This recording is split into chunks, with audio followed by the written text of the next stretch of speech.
Dr. Phil. Teens out of control.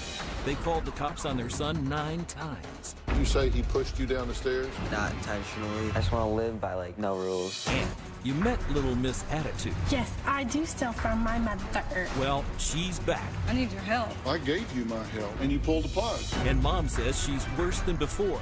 You've taken a turn down that dark road again. Is that true? Let's do it. Why don't we stop all the drama, stop all the fighting, and let's go get you better. Here we go. Have a good show, everybody. If I can help get this family back on track, are you willing to do that? Pretty free. Take it. This is going to be a changing day in your life.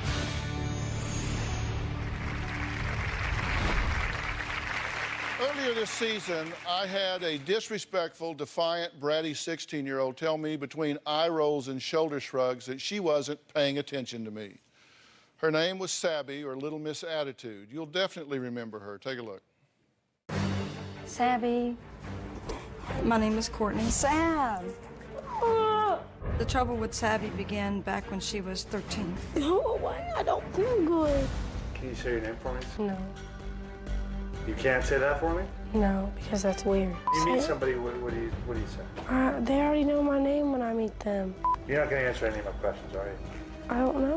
What do you know, Sabby? What do you know? That I want to go to sleep. Sabby has hit her grandmother. I did not get into a fight with my grandmother. Sabby has threatened to kill her little sister. No, I did not threaten to kill my sister. Sabby was in juvenile detention because she took my credit card while I was asleep. Yes, I do steal from my mother. Yes, I did steal from my mother. Why are you behaving that way? Because I want to. Why did you want to be here? I'm not completely lost as what else to do. I didn't choose to be here. Okay? I had to come here. I'm not supposed to be here. And your point? I'm not paying attention. Okay. My prediction is if you take her home, it's going to be worse. So what do you want to do? I don't want anybody's help from people I don't know. Well, something's going on for you to act like this. Nothing's going on. I just want to go home. I don't want to be here. All these rich people are annoying the crap out of me. It's time to get moving towards the program, Turnabout Ranch. I can't go. You don't have to yell. No, I'm yelling because I'm pissed the hell off. I don't belong in some stupid place like that. Yeah, I see you're trying. Well, after the show, Sabby was escorted by a licensed transporter to Turnabout Ranch, where she plugged in for 16 weeks and started to really turn things around. I've been at the program for 4 months. Most of the time I've enjoyed it, but the other times have been really hard. My mom's screwing up very badly. She doesn't take accountability at all.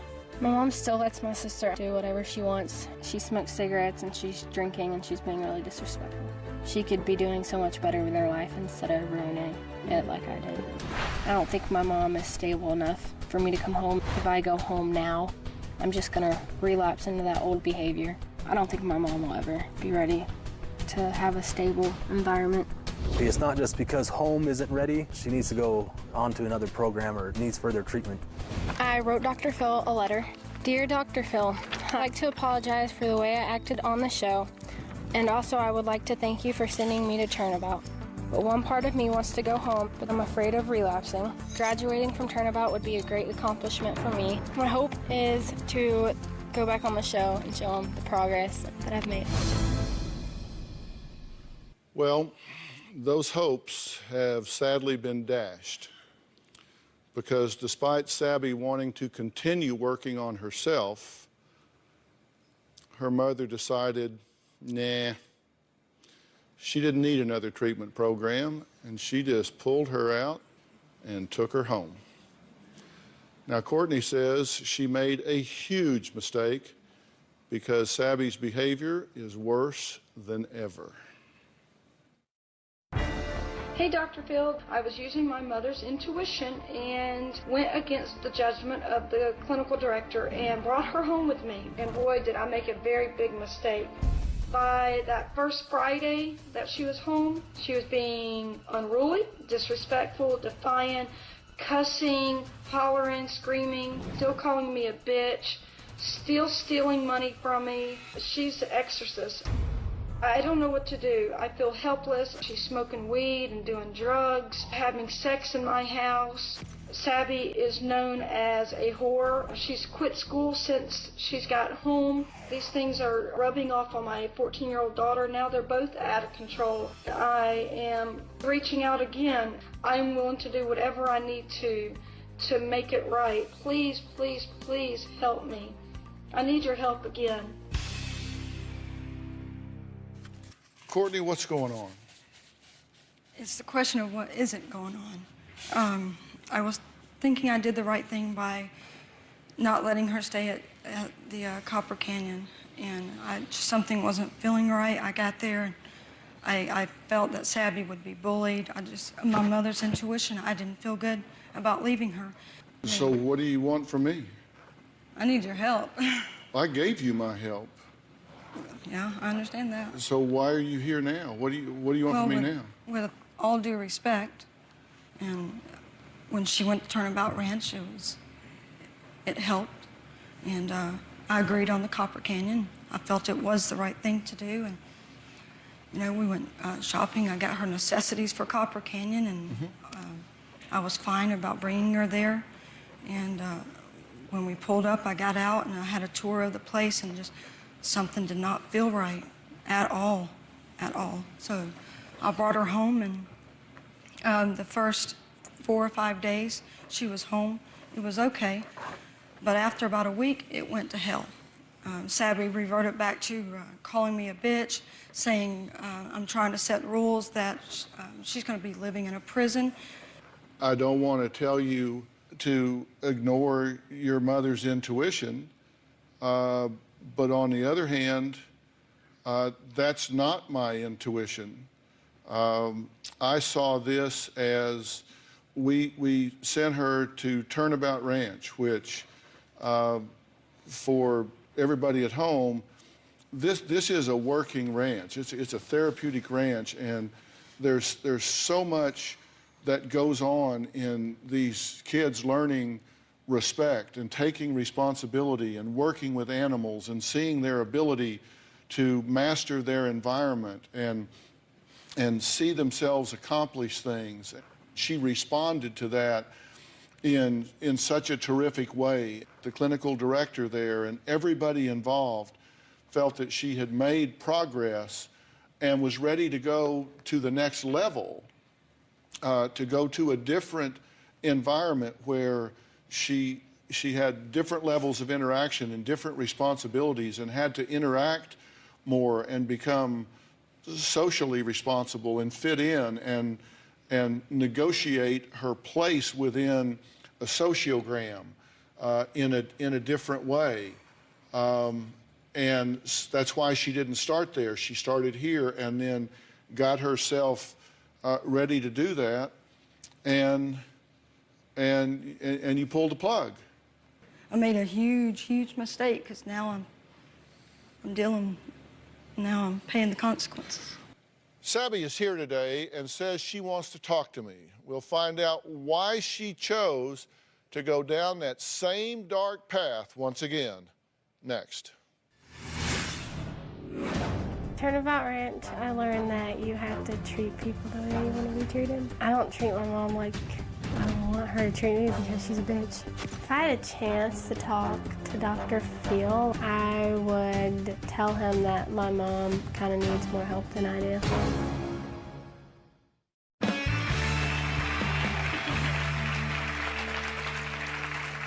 Courtney says Sabby swears that she is sexually active, sneaks out, is dropped out of school, is stealing cash. Courtney also says she's lost 15 pounds from all the stress. Sabby is joining me now.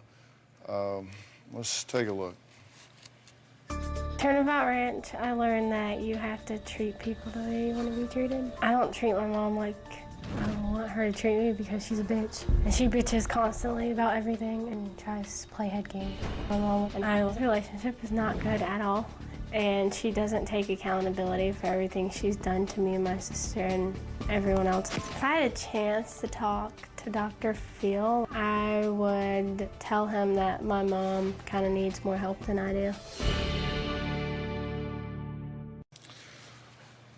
Well, I didn't plan on seeing you here yet, but I will admit even though it's under the wrong circumstances, it is good to see you. But it sounds like you've kind of taken a turn back down that dark road again. Is that true?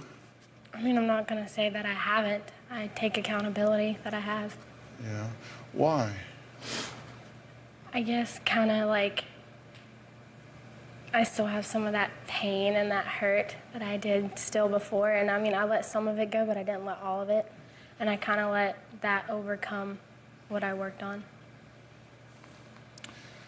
Does she not trust you enough to be honest with you? I don't think she trusts me at all. But then again, I don't trust her at all. But I mean emotionally. No. Because there are things she's not telling you about your dad. Yeah, she's not telling me mostly anything about my childhood at all. Is that part of what's bugging you? Yeah. Is that true? We have had plenty of Tell conversations. me the truth. You may spin things for her. I'm not spinning anything. I'm just asking you to tell me. I'm not asking you what all the story is. I'm just asking you, are you being judicious about what you share with her? Yeah. I'm not saying you should or shouldn't. I'm just asking, are you? Yes. Okay. And I'm not going to ask you to change that now. I'm just asking you, and you may be right. I'm not even disagreeing with that. But you're being judicious about what you're sharing with her. Yes. And you realize that as she's growing and maturing, that there is a point at which she needs to know this truth and is entitled to know this truth at some point. Absolutely. I'm not saying that's now. Right. I'm not saying it's today, but you understand that monsters live in the dark, and at some point, she's better off knowing everything than not knowing everything. I completely agree. And again, I'm not saying that's right now, or that this is the place for that to happen, but that she is entitled to know the truth at some point. I agree. Do you agree with that? Absolutely. And it creates a lot of pain and conflict in her not knowing, and you know some truth that it may be difficult for her to know everything too. Right. But she thinks you need at least as much help as she does. And at this point, I think you might kind of surrender to that. You know, it's hard when you try to, and I don't make excuses, okay?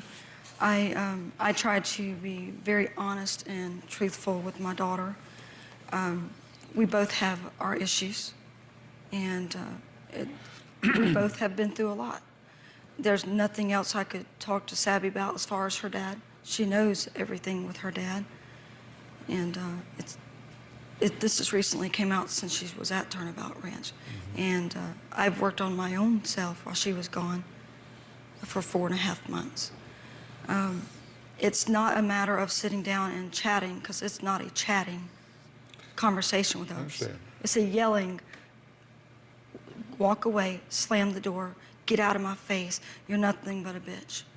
Yeah. And there's only so much that a mom, me, can take of that. Next, we'll find out if Sabby is willing to return to Copper Canyon and work on getting her life back on track.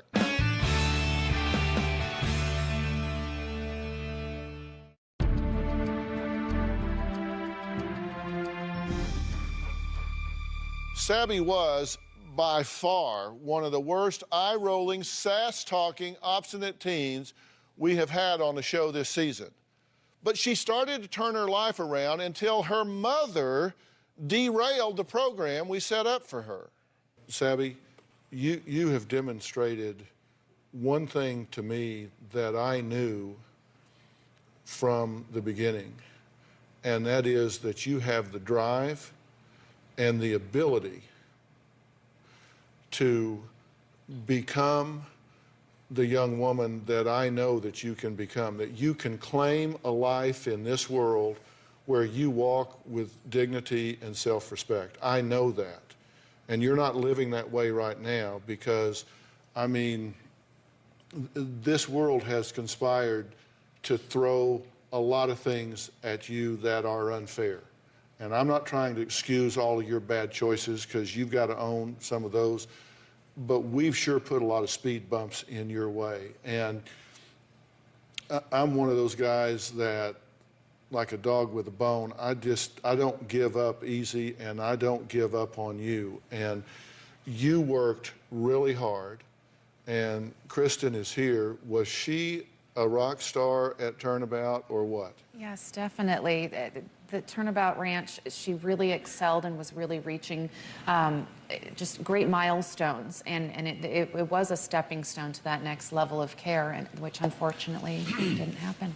But you worked hard, and you proved that if people, toxic forces in your life would step back and let you define who you were, that you did that in a healthy and positive way. And I couldn't have been more proud of you. They couldn't have been more proud of you. Then that got derailed. And I don't want that to happen. I want to stay engaged with you. I want to plug all of this back in. I want to put you back on track so you can be healthy and happy and get your education on track, get your life on track, and do the things that you need to do. I'm in your corner. I want you to do the things you need to do. I want you to go to Copper Canyon. I want you to go to college. I want you to do whatever it is that your life and heart leads you to do. And I am not giving up on you. And your mother is willing to step back in this, and I'm just telling you, I'm behind you, and I want you to do this. And I'm making that offer to you again. I want you to do what you need to do. I want you to take care of yourself. And I don't want you to do this for your mother. I don't want you to do it for me. I don't want you to do it for them. I want you to do this for you. I want you to put yourself first, be selfish for yourself, and give yourself the chance to become the young woman that you have demonstrated you can be. Do this for yourself. I mean, come on. You have shown all of your ability, all of your skill. Give yourself a chance to do this. Don't go down this road. Don't wind up in some damn dead-end street with some damn trailer park with no utilities, some dead-end apartment with some loser guy. Don't do that. That is not who you are. You have to take care of yourself and nurture yourself. And so I want you to get back in this program and take care of yourself. And I'm offering that to you, and I want you to do it. Will you do it? Do what? I want you to go back to Copper Canyon and do what you need to do. Only problem, like, when I was there, like, I thought I was going to get picked on a lot. Not going to happen. Let me tell you, I will tell you personally, it is not going to happen. You got a big brother, and I am a mean son of a bitch. Okay? Personal guarantee will not happen. Will not happen. I'm telling you, my personal guarantee, that will not happen. Trust me, give it a chance. If you want to leave, you can leave. But give it a shot. It will not happen. It will not happen. Phil DeSabi. No TV, no show, I'm telling you, it will not happen. I'm your big brother here. I don't know. I just think that if I go, I'm not going to be happy. And then I think if I go home, like, it's still going to be the same with my mom, because I think my mom is not responsible at all in any situation. Well, listen, clearly there are problems there. I'm just asking you to give this a chance. If you don't like it, then we'll look at an alternative. Just give it a chance. If you don't like it, you can leave. We'll find an alternative. Okay? Give it a chance. That's all I'm asking. And I'm not telling you, I'm asking. Give it a chance. If you don't like it, we'll look at something different. Okay. Okay? All right. Deal? Next, we'll meet a mother who says her 15-year-old son has anger issues and turns into a raging lunatic who has assaulted her, his stepfather, and other children. One time, my husband came in and had to pry Brandon off me. I was bruised from shoulder to wrist. I said, Brandon, what's going on? Then he came at me. Sucker punched me side of the head. My greatest fear is Brandon's gonna die. And if he doesn't die, then he's gonna hurt somebody.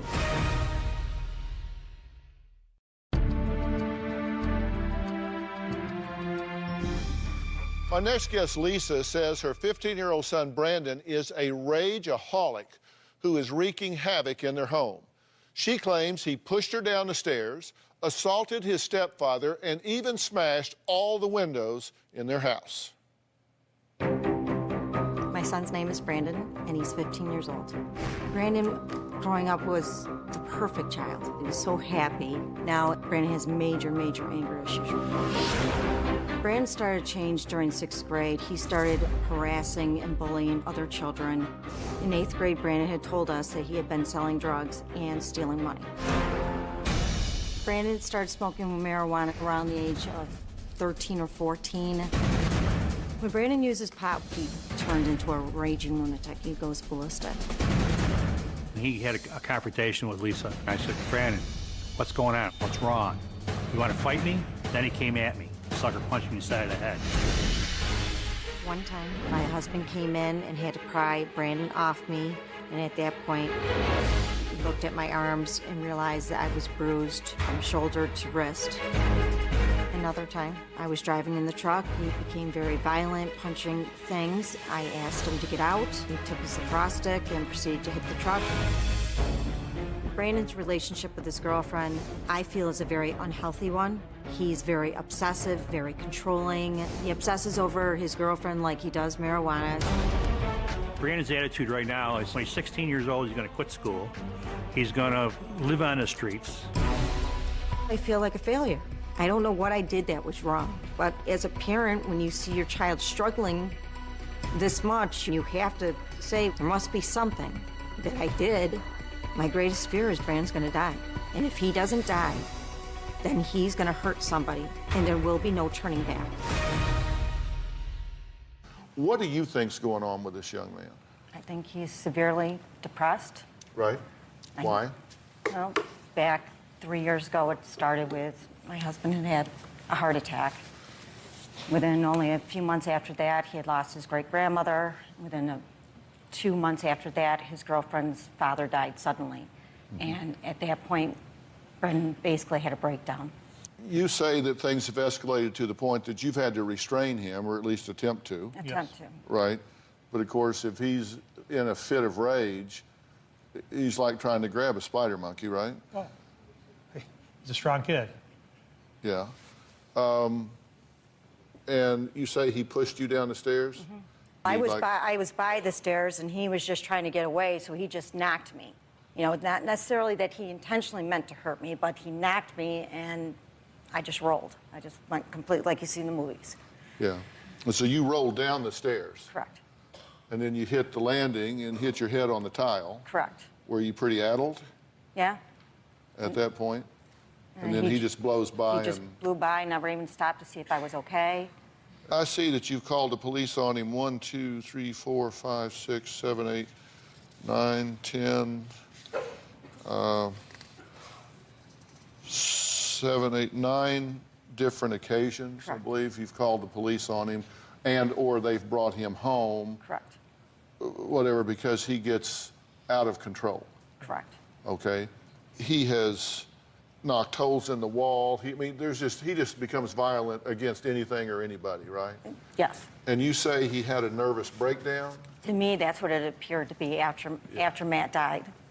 Yeah. And I don't know what a nervous breakdown is. I mean, people say that all the time. I don't know what that is.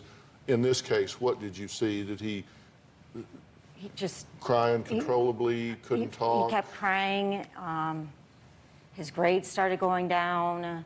He just stopped caring about anything that was important to him. His lacrosse, his football, the only thing that he really cared about was the girlfriend. If I had some insight into why he's doing what he's doing, would you be interested in it? Most definitely. Would you like to know why he's doing what he's doing? Because I do feel like I know.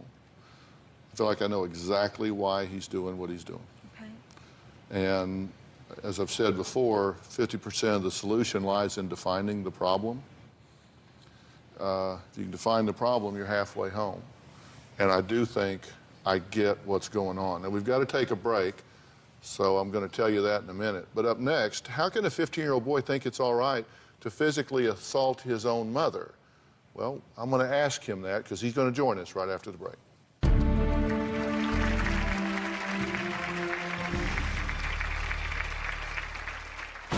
I argue a lot with my mom. I think she rages a lot, like by yelling at me. When I get angry, I go straight to blackout. After everything happens, it's all fuzzy. My muscles just tense up and I'll just break something.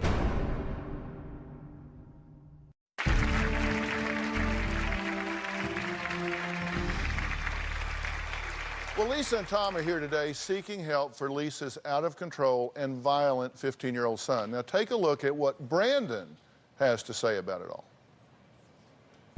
I feel like I don't have any control over my life. My family tries to help me, but I don't want their help. I wish people would just leave me alone. I love my mom, but she nags me constantly about smoking weed. She talks crap about my friends, just basically everything. She doesn't care about my feelings. She only cares about herself. I think she rages a lot, like by yelling at me. I argue a lot with my mom. According to my mom, I stress her out too much, and that's why she yells. I feel that I'm blamed for everything. When my mom and I argue, I get really angry and tend to leave the house or break something. I don't really like my stepdad. One day I went home from school and my stepdad found my electronic cigarette. He slapped me in the face. I turned around to go run down the stairs and my mom was standing there and I bumped her over, not intentionally, and she fell down the stairs. When I get angry, I go straight to blackout. After everything happens, it's all fuzzy. My muscles just tense up and I'll just break something or I'll just be like, screw this, I'm leaving. And then she'll end up calling the cops. The last time I got angry, my mom smashed my glass pop pipe and I got more angry than I ever have been. I went outside, broke windows, and then my mom called 911 on me.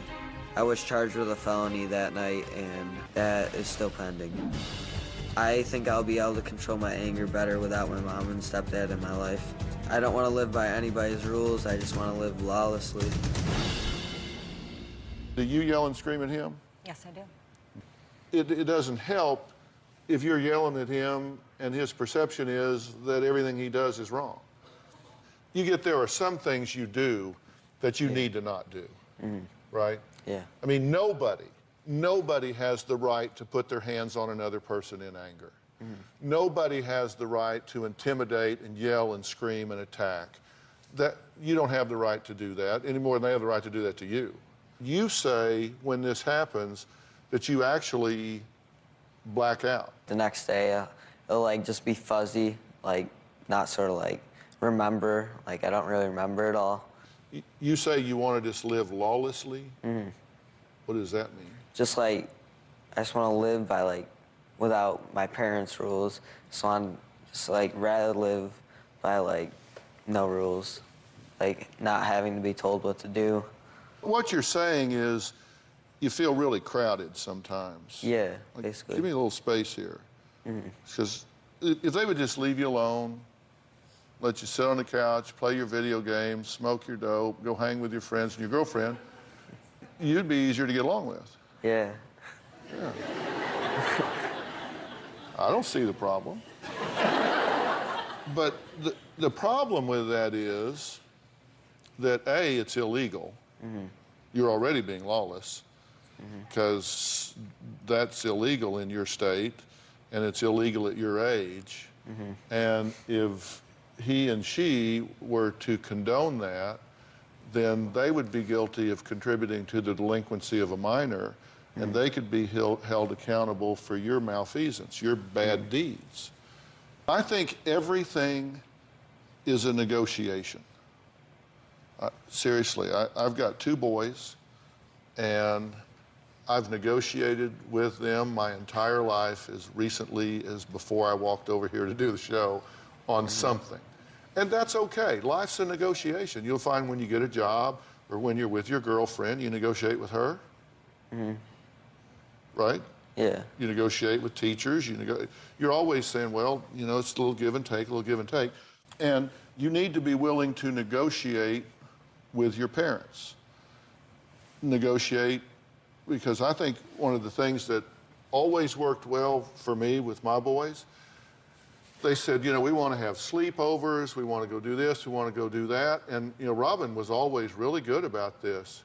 We set up, we set up certain guidelines of what you do, and if you do these things, you get to do that. And if you don't, you don't. And then we were out of it. It was really up to them. We couldn't change our mind because our mood changed. If I were to help this whole family set up a plan where you had more control over what you wanted to do, would that be a good thing? Yeah. What do you think about what I'm saying? I like that idea, as long as Brandon knows that no more marijuana. Well, we'll talk about that. That's part of the negotiation. Now, see, there's one thing in negotiations that you don't do. You just ran the first red light in negotiation.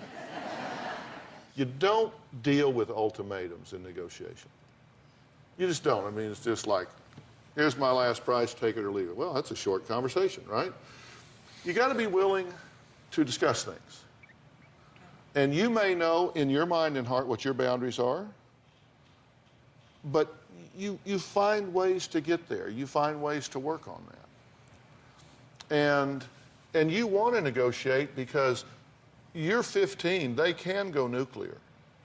They can take you out of the game. I mean, you say you don't like controls, they can put you where you got to ask permission to think.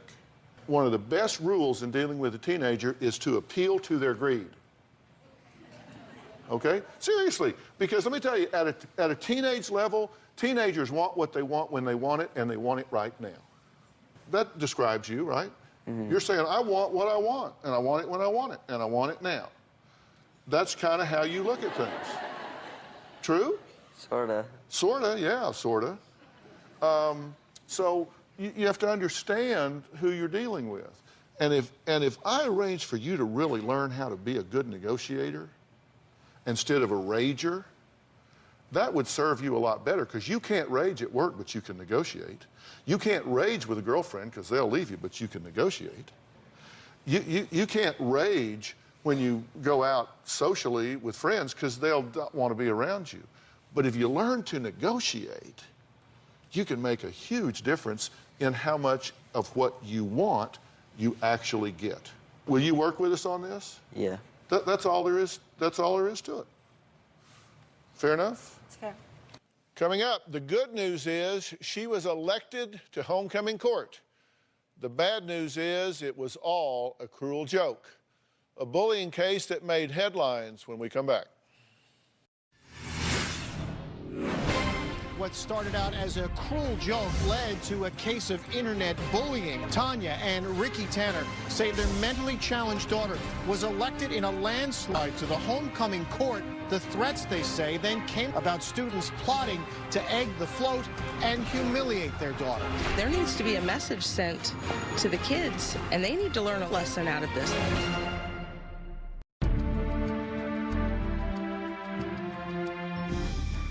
Each and every day, 160,000 students miss school for fear of being bullied. My next guests say their 16-year-old daughter was nominated to the homecoming court as part of a cruel joke by a group of bullies. What started out as a cruel joke led to a case of internet bullying. Tanya and Ricky Tanner say their mentally challenged daughter was elected in a landslide to the homecoming court. The threats, they say, then came about students plotting to egg the float and humiliate their daughter. If a whole group of people is capable of this type of plot, that tells me that this whole environment is tainted, and there needs to be a message sent to the kids, and they need to learn a lesson out of this. Well, Tanya and Ricky are joining me. Guys, thanks so much for being here. Even though you know this arose as a prank, your daughter is very excited about it, right? Right. She was happy after the nomination. She was happy throughout the whole process, and we had initially decided to take her out of everything. We didn't want to expose her to what could have happened or humiliation, but our daughter came to us, and after we had explained everything that happened to her, she said that she forgives the kids, that she believes they're sorry for what they've done, and that she wants everybody else to forgive them.